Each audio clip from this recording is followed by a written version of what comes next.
Before we jump into the episode today, I want to share something with you from my heart.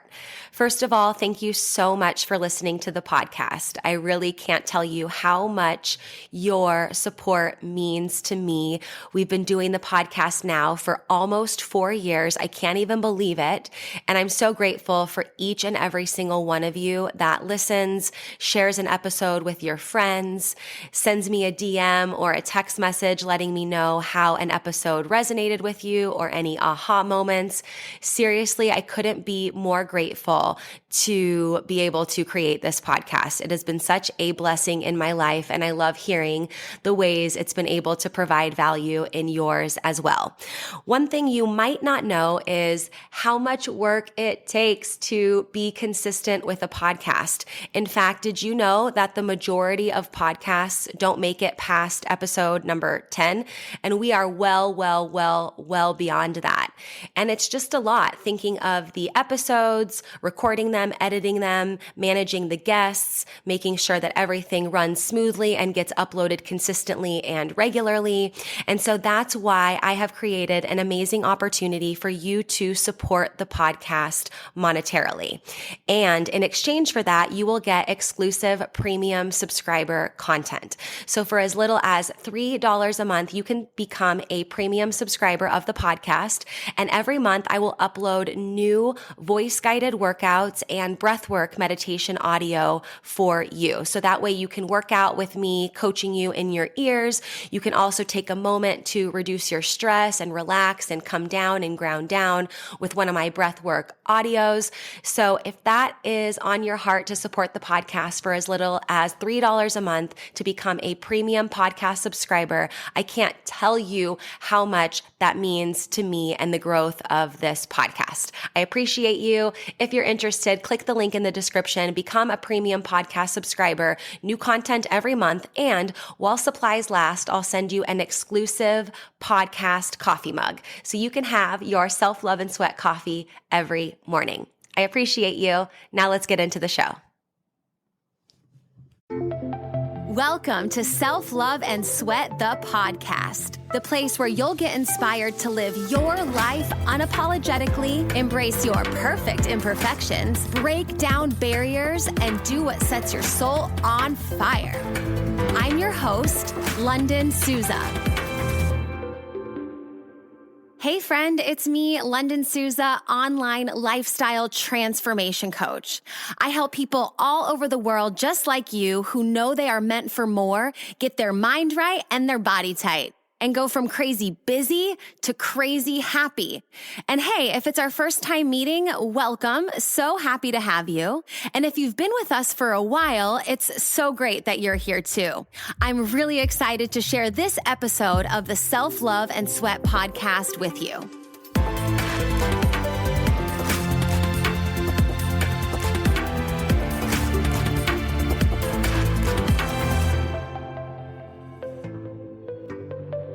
Hey, I want to tell you quickly about 2 ways that you can get connected beyond the podcast to uplevel your health, your life, your fitness, reach your goals, but also support the podcast as well. So the first option is our Self-Love and Sweat monthly members only meetup. We meet up on the last Saturday of the month on Zoom for 90 minutes to cover some important topics, to answer your questions, and then to also do a workout together. It's a great way to have that support, have that accountability, get supercharged, and get reminded that there are other people all over the world on this journey of self-love and sweat, and you don't have to do it alone. You can join your first month for only $1 using code SELFLOVE1 at checkout, and then it's $27 a month after that. So you go to lifelikeLondon.com/monthly, use the code SELFLOVE1 at checkout to try us out, test it out for only $1 for your first month, and then you can be on board to listen to the podcast, join up on the meetups, and just really feel like you're connected and thriving on this journey to reach your goals. The second option is our Strong at Home for Women 8-week dumbbell-only workout plan. We have women all over the world getting stronger from the inside out right at home, right? So we're ready to take action to get stronger despite the circumstances of the world. And we know that we're not about to do that alone. So embark on this 8-week journey with us. You can go to lifelikelondon.com/strong at home. You can pick up your 8-week plan. And the exciting thing is that every 8 weeks, we open it up, myself and my co-coach, for VIP all access coaching with us. So not only do you get the plan, but you get Zoom fireside chats with us. You get an exclusive way to chat with us anytime so you can ask your questions, share your progress. And we're always continuing to stay connected and motivate and inspire each other on our journey to get stronger, no matter what that means for us. So if you know that you're meant for more, you're ready to get stronger from the inside out, and you're just like, yes, I need a plan and some structure, something to tell me what to do. I know I'm ready, but I need that coaching. I can't do it alone. We are here for you. You can go to lifelikelondon.com/strong at home, pick up the plan, figure out when our next VIP all access registration is opening so you can get that support and guidance. And the third thing, I said there was two, but the third thing is you can do both. You can join us for those monthly meetups. You can be there for the 8-week program. You know, this coaching and this support is here for you. We want to get you real results that last so you never have to start over again. And so you guys are awesome. Enjoy this episode. Get connected. Self-love and sweat, friends.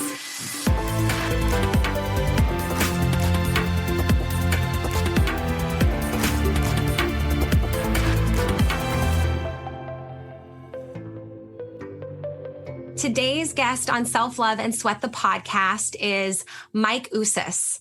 He is a 13-year professional hockey player in North America and in Europe with 500 games played.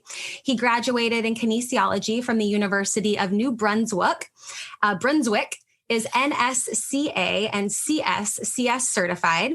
He also got his real estate license since it was offered online during COVID, and he's currently practicing real estate with Royal Le Pledge in Toronto.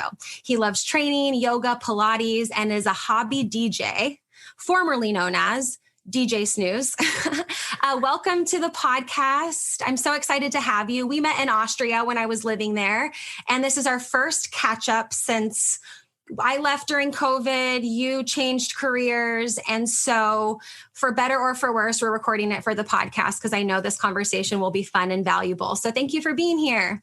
Yeah, thanks for having me. Your podcast is awesome. I've been checking out a lot of episodes and yeah, it's great. I'm really happy to be on.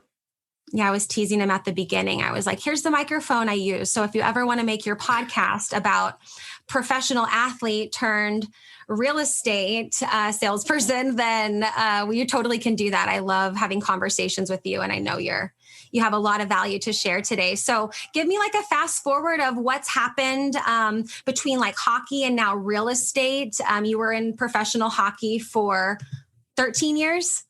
And you made that transition. So just kind of like tell us a little bit about your hockey experience and what that transition kind of has been like for you into real estate.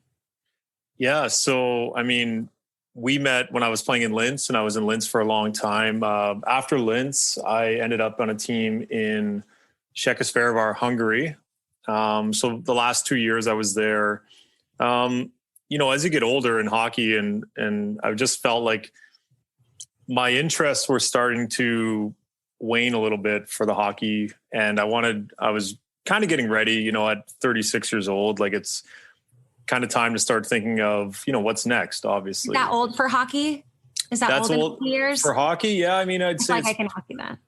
I'd say it's pretty old. You know, if anytime you get to play, I think I would say into your 30s is pretty great. So yeah, at 36, I just felt like my motivation was starting to go elsewhere, to be honest.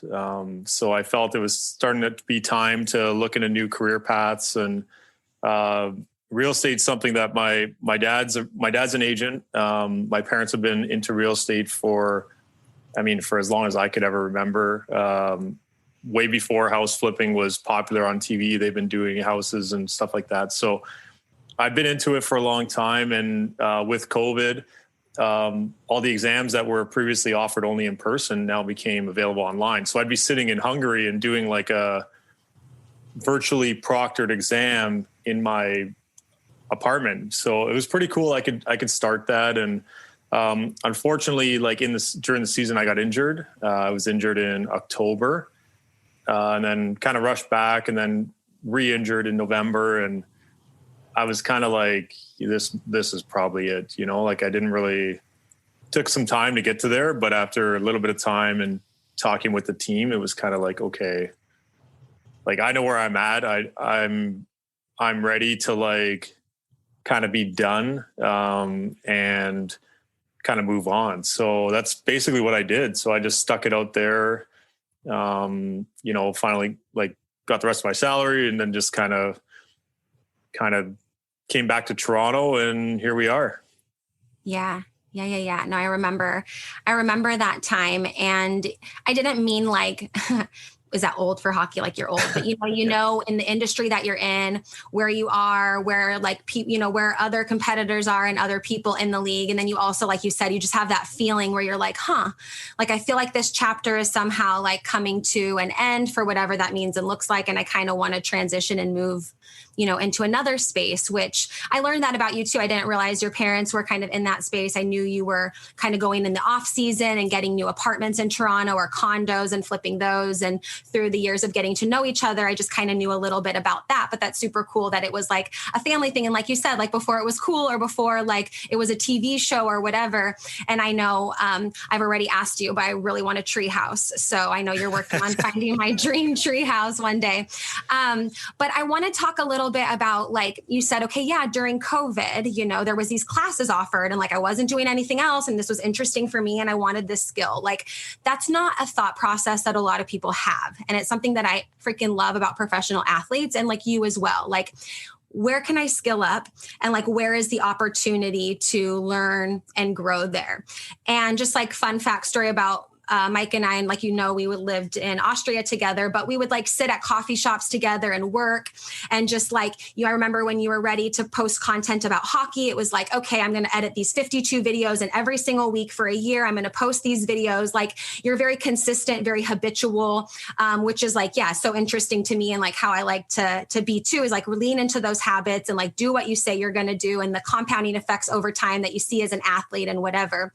And so, not a lot of people do that. And I think that it's something just worth mentioning. And maybe you can talk a little bit about like your thought process there. Like, did you go through a time where you were in a funk like a lot of people were? Like, how long did it take you to kind of be like, okay, let's seize the opportunity despite like a lot of the uncertainty and all the shit was hitting all the fans during that time, So what was kind of your thought process there, and how did you get into finally signing up and like doing that and showing up for it? Well, I guess, a little bit kind of a backtrack too, is like when with COVID and everything going on last summer, my summer training was very different than usual. And, I'm a big routine guy, like you said, and I like to like stick to my process, and, whether it's get up, work out, get my day going, that kind of thing. So as the summer was going along, and I found myself like enjoying Toronto and being home, and finally, like I felt like I was in my house and I was setting it up to the way I wanted to. What I found was, as I was training, I found like my motivation kind of dwindling a little bit. Like I just wasn't as into it. And then we started skating, and like to go to skate last summer was, instead of the whole part of going to the rink and warming up there and, talking to people, it was like, okay, go to the rink, and you can go in there 5 minutes before you're on the ice. You got to get dressed right away. You can't really talk to anyone. You can't touch anything. And then you get on the ice. Then you got to like get out of there. And the elements were kind of like losing their excitement for me, because that's the whole part of it is, you're having like, you can talk to people and you're a little social. And then I revved up, got into season. Then I had COVID in September, which, it hit our whole team. Everyone's fine. But then I had to rev up again for the second time. So basically then you take 3 weeks off, and then you have to like start from scratch again. So this was in September. Then we start building, played a couple games, got injured, few weeks off. Then I had to rev up again. And like after the third time of going from like basically scratch to the level I needed to be to play, I was just like, that drive for me just wasn't there. The same that it would have been 6 years ago, let's say, or even a couple years ago.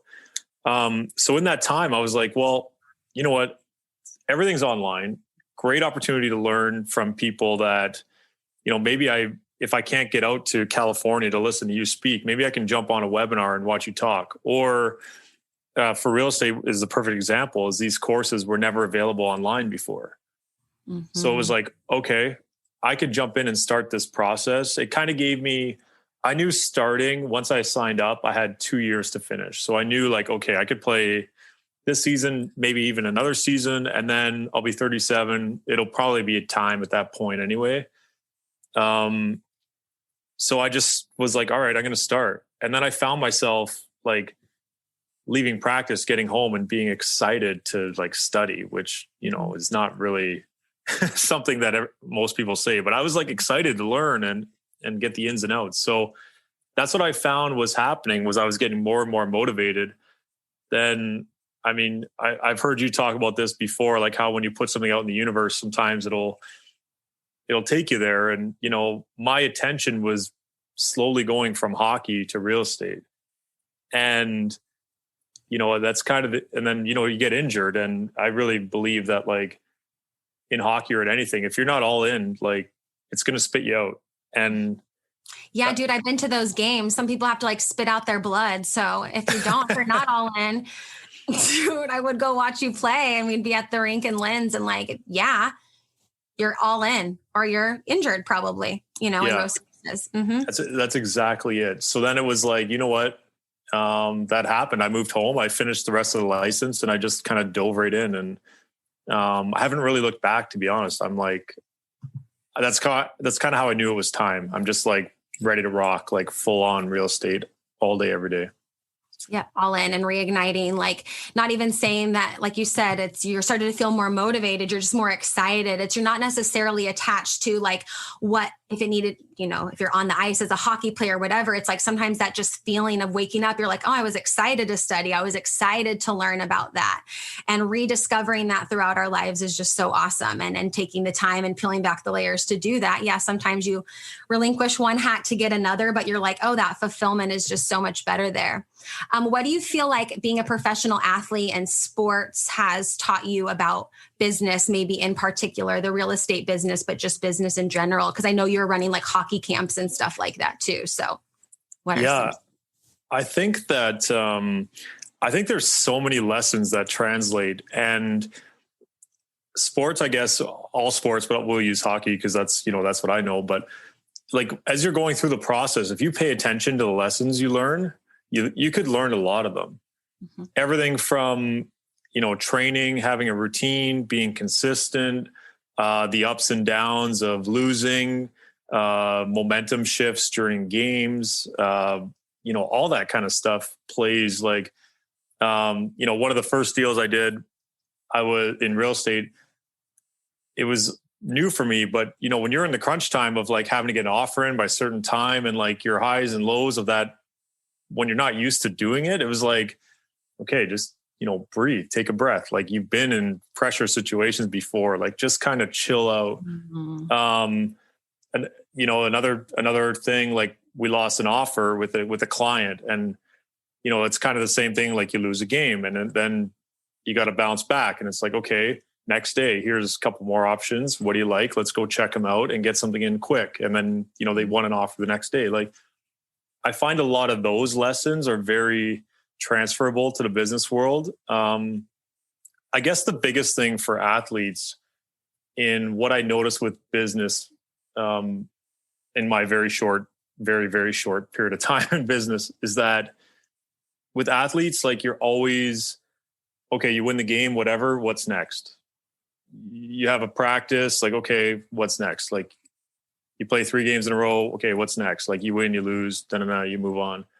Whereas I think at least in real estate, it happens pretty quick, but in certain businesses, sometimes I think that it's a longer period of time. Like let's say you have a big presentation in 3 weeks and you rev up to that and then that's done. And then you might have some more period of time. Whereas in athletes, you're like literally like you might play 3 or 4 games a week. Mm-hmm. And you have to get that same excitement every single game. and try to bring it every single night at the highest level you can. So I think that's where there's a lot of cool transferable qualities between the two for sure. Mm-hmm. Yeah. And also one of the reasons why I like to celebrate a lot of stuff, because it's like, you got to be lining it up, knocking it down. Yeah. You know, you're like, okay, next game, like you're on your toes there. And it's like, if you have said goal, but like the outcome is like 2 months away or whatever, 6 weeks away, sometimes a year, you have like this big, you know, grandiose vision. It's like, how can we set up those progress points that are giving us those, like, okay, line it up, knock it down. What's next? You know, of course, leaning into celebrating the moments, you know, what you're able to accomplish, whatever. But you can't just start at one point and expect that you're going to get to another. And I think being able to create that for yourself and knowing, hey, I thrive in that, you know, is like really cool to be able to say, okay, I'm going to set up these progress points. And I like your analogies for like game time mentality and like what it's like in crunch time is in business and stuff like that too. And you know, I know as an athlete as well, for you and playing goalie and hockey and stuff, like there's like so much like, yeah, teamwork and relying on other people and, you know, depending on them, trusting them and like all working together collectively. And also for me, going from being in like a work environment too, that was very team oriented to doing things on my own. It's like, you really realize the benefits of, you know, teamwork and other people's skill sets. And then you also like, yeah, you understand the importance of kind of like good leaders and wanting to show up and kind of create that in your own business. So I'm sure there was a lot with leadership and teamwork in athletics and in sports that are going to just like, even though, yeah, like you said, you're new to business, new to real estate, whatever. No, you're not. You're just, this is like all your skills in a different facet, like just in a different space, you know? And, yeah, what does that kind of feel like for you with teamwork, with what you're doing now versus, you know, kind of being on a sports team, and what have you learned there? Yeah, it's definitely different. I'd say the biggest thing for me, especially right now with COVID, is, you know, we're not going into office. So we could still work, but the office stuff is fairly limited. Whereas with a team, like you go in every morning, you can, you know, you get a coffee, get in the gym, whatever it is, you know, as a group of guys. As a goalie too, you're kind of like playing a different sport on the same team. 'Cause, you know, there's only basically 2 of you and there's 18 of the other guys, and we're all one big team and big family, but we still have to, you know, we train differently. We have our own goalie coach. We do video differently. So a lot of that stuff is different. And I think that translates well a little bit in real estate where, you know, for us, you know, we work with a brokerage. I have a huge network of people and a team that we all work together, but at the same time, like I still have to work on my personal business, my personal branding and my personal, whatever, Instagram, all that stuff. So yeah, there's like skill sets that were just unique to being a goalie within a team that are also skill sets unique to being a real estate person in this space. I'm super excited for you. This is super awesome and really cool. And I'm excited to have you back on the podcast and just in general to hear about the progress, because yeah, I think it's never unique to like a circumstance. I always just feel like it's the individual. You make things happen and you find a way and you like do cool shit or you don't. It's not anyone else's fault or anyone else's job to create it. And because I know you like personally and professionally, I'm just excited for you. Last question, because this is something that I have talked about on the podcast a little bit. I will dive into a little bit deeper as well. And I think both we kind of had this, I don't want to say we had a similar experience, but I just want to say from like a perception of what I think it was kind of similar, where like I've been to your hockey games before and like they are so fired up, like, you know, the fans in Lynn's unreal. Like they'd be like, Ouzas, Ouzas, like cheering you on like nobody's business. Like, you know, it's just like a stage, like you're executing, crushing to the best of your ability, but like that energy, the stage, the people, the attention, the hype, all of that. And then like when I was working at Rentastic doing the live workout parties on stage in front of thousands of people, showing up in person, even if it's just like team, whatever. And then to like, yeah, we both chose to like switch, like relinquish the hats, kind of switch directions. But like, how did that feel like for you to kind of pivot from such a high energy, high focus spot as a professional athlete? And then one where like, we're bringing down the house on a regular basis, lighting fires. People are just so stoked and pumped on you, to then this. And not to say that this is not exciting or not fantastic. I'm just curious to know kind of what that felt like for you. Yeah.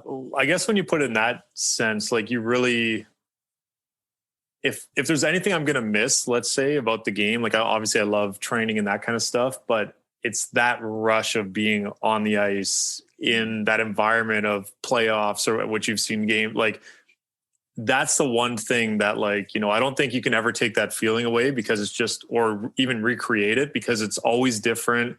It's always amazing. It's always like, it's a very high emotion, high level type of environment, which for sure. Like, I guess the biggest thing for this is when you play a sport and your team scores or something, you have 10,000 people that are excited.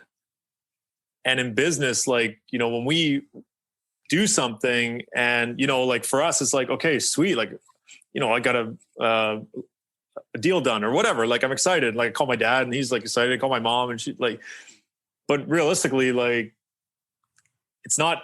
Where's the like hype squad? Where are the fans cheering when we do exciting things? I know what you mean, where you're just like, it's weird to even say that you miss that when you say it out loud and be like, oh, I missed the cheer. But it's like when you get used to that, or you're like, yeah, you have this like umph of celebration for things that you do. It's just weird when that goes away for lack, however we unpack it personally, it's just weird when it goes away, It's just different. Like you can't recreate it because no one's going to be like, you're not going to have 10,000 people be like, sweet, you did a deal yesterday. Like, no, it doesn't, and never would I ever really want that, to be honest. But, I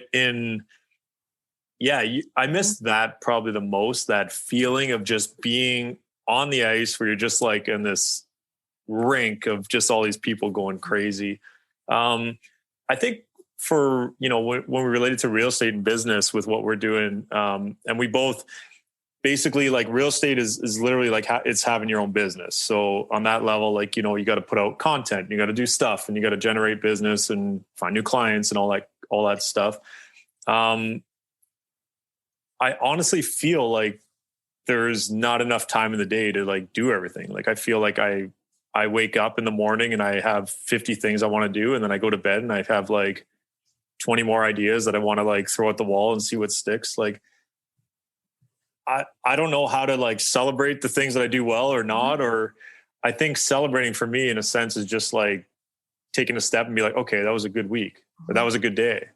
Or that was like, I think that's kind of what I need to find, that balance, but maybe that'll be my equivalent of the flip side of playing hockey games. Yeah. Well, finding the moments to celebrate. I mean, we have to. You're not going to go along this journey being like, that sucked. But yeah, it's different when you have, that team win and celebration and then like the people around you. And then you're just kind of also, being an athlete and being, relentless and you want to, perform with excellence and whatever, when like somehow this to-do list isn't like, we're like, was that even good? Like, did I even do a good job there? And figuring out, that, you have to celebrate all the small, big, little, all those things there.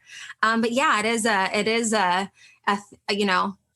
feel like I'm just getting, over the last about 3 years and just getting better at saying no and knowing what things are really going to work and how you're going to move forward and just knowing, you don't do it alone. You ask for help and kind of, reach out when you feel like, oh, I could do a little bit better here. I could show up a little bit better.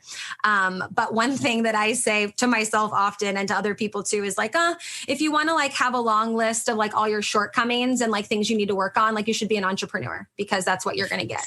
Like you're going to get like so many ways that I feel like, oh girl, you crush, but so many things where I'm like, oh yeah. Okay. Oh yeah. Like, you're going to be able to see those moments where you're like, I need to brush up on that skill. I can't let that ball fall again. Cause if I don't get this done on this day, then by this day I'm exhausted and things don't, and it's just like it's like ironing out and like, buffing out your own edges with, like you said, no cheerleader and sometimes no team around you in the beginning when you're starting. But that's why I'm always like asking people for help and seeking out guidance and motivation from conversations like these, or just like, my friends and people in general, because I just feel like that doesn't go away.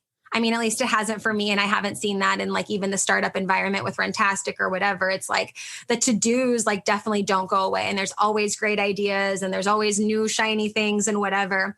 But the way you show up for it and like, your perception along the way and like the journey and the celebration is everything. Because when you get to the end, it's like the journey and the way that you process it is everything. Like when you get to the goal, it's like, okay, if you were I don't know, and negative mood and just like pissed and anxious and stressed and not, thinking you did good the whole time, then like, okay, that was a fun 6-week goal, not, Yeah. So anyways, what I mean to say is I'll celebrate you at any time. And sometimes friends will tell me about new endeavors and they're like, yeah, if we can collaborate in any way, I'll let you know. And I'm like, yeah, but even if I can celebrate you, let me know. Or if you have a win, like hit me up, I'll gladly do the happy dance for you along the way. Cause like you can hit me up if we can collaborate, and like, that's cool. But it's also nice when there is someone to be like, oh, dope, you were working on that. That's great. Or you are like a little bit nervous stepping into this area of your business or this area of social media, whatever. I know that can be scary. Let's just like make it less scary by talking about it and getting excited together. So I think that having that is also, you create your own hype squad when the crowds, let's say, go away. We all need that regardless of what stage or whatever hockey rink we were on. We all need people there to support us and celebrate us and give us that high five or give us feedback when we need it of ways we could have like done better or served better or like maybe a corner we missed. So having some extra eyes there is always helpful too. But anything else you want to add when it comes to like for anybody listening? Of course, they're not all transitioning. In fact, I'd say very minimal are transitioning from like professional athlete to like entrepreneurship, but there was a lot of transition for a lot of people listening for a long time. And so what would you say were some key components, maybe one or two that like just really helped you during this moment of transition and kind of that uncertainty of going into a new land, if you will? So I guess one of the big things for me, well, I guess two things. Number one is like exactly what you said about no one's really going to celebrate your wins and no one's really going to like hammer you down on your losses. Whereas as an athlete, like you literally like live and die by results, right? So 3-4 times a week or however many games, 2 games a week, whatever it is, like if you're not prepared. I'll know very fast as a goalie if I didn't prepare that well, because guess what? We're probably down a few goals like right away, and it's instant like results, instant feedback right away. Like I know, okay. And then, you reconvene next day, you got to find a way to be better. I think the biggest thing for me, definitely for me, I have an awesome coach. She's our manager, but I think of her as a friend and a coach too. Like we touch base every week, and her name's Jen. And the biggest thing that I take that she's taught me, which is a Gary Vee thing, is like, instead of ready, aim, fire, it's ready, fire, aim. And because I'm so like, I want to wait till it's perfect. And I want to like, you said buff out the edges. I literally will buff out the edges to the point where like, I'm not even putting anything out there because I'm just buffing. There's no more edges. The edges are gone. No more edges. I'm just, I've just buffed the glass right away. So it's like, get it to the point where, okay, instead of 100%, maybe it's like 80, 85. I'm not talking like 30, 40. I'm talking like, it's good. It's probably not perfect, but just get it out there and then move on. And then see how it goes. Check out your analytics or check out your feedback, or maybe people reach out to you. Maybe they didn't. And then when you do it again, because in business, you're going to repeat stuff, make it better. And so that's where like I was laughing, like I bought this ring light, which like I've never used them before. I don't know like anything. I barely know how this thing works. I know that it's a light in my face. Mm-hmm. So like, obviously I want to get on video, and I don't know where to start. I don't know what a good background is, but like, whatever, I'm just going to write some stuff down and talk about it. And then maybe in 2 years, I'll have like what you have, which is a whole video crew coming to film and like make it really super professional with whatever. But that'll come. At the end of the day, I just have to start. And that kind of that ready, fire, aim mentality where I'm just like, okay, it's ready to go, put it out there, adjust on the fly. Ready to go, put it out there, keep it going, constant stuff going without just buffing things all the time, which is, I'm so notorious for that. Like Yeah, totally. And that perfectionist mindset and just putting something out there, because the world is at a disservice when it doesn't have the value that you need to provide, like you could be that one. I always say, like, I didn't say this to you, but I say this often when I'm doing interviews on the podcast. I'm like, remember, just one person needs to be changed today.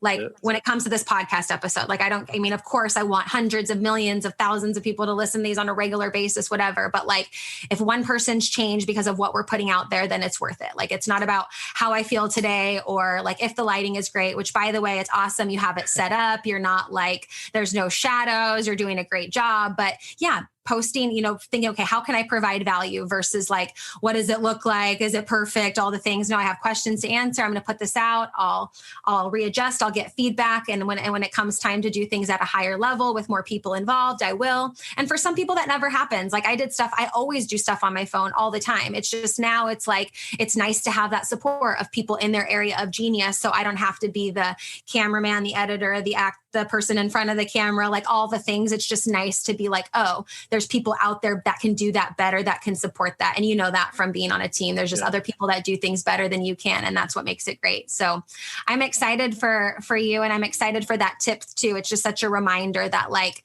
we can, and it's called analysis paralysis. We can analyze everything into where we just do no action. And sometimes when I feel the most nervous and the most like, I don't know, it's just like, what's the next biggest thing you can do? Like, how can you just like take action and just like do something and tell enough people about it where it's just like, you're in, and that really helps a lot. But let people know where they can connect with you on social media and online. I'll put all the links down in the description, but for those listening, where can they connect with you further, and maybe even get in their dream house with you over in Canada, in Toronto, because you never know who's listening.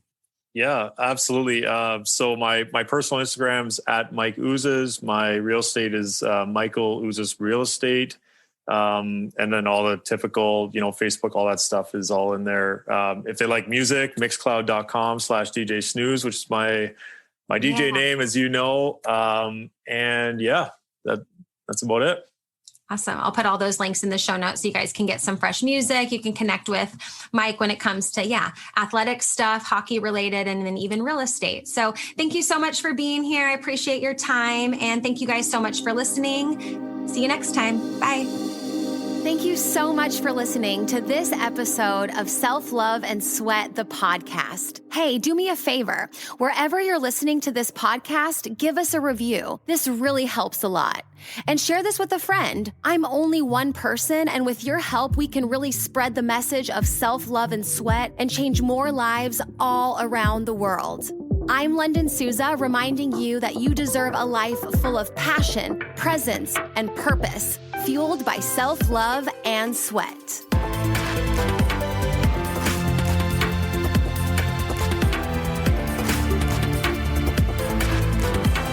This podcast is a Hit Spot Austria production.